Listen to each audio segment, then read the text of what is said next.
If you are deploying AI models on your own machine, LM Studio and Open WebUI are two leading tools, but they serve different needs. LM Studio is ideal for users who want a clean, standalone app with built-in chat UI and OpenAI-compatible local server. It supports models like Llama, Mistral, and others via Ollama, and runs on Windows, macOS, M1, M2, and M3, and Linux Beta. It's privacy-focused and great for solo developers or offline workflows. OpenWebUI is more extensible and developer-friendly.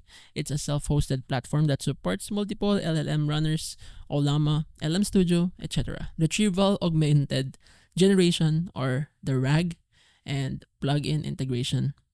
It's better suited for teams, advanced users, and those building custom AI workflows. So you choose LM Studio if you want a plug-and-play local AI speaker experience. Choose Open WebUI if you need flexibility, multimodal support, and custom deployment options.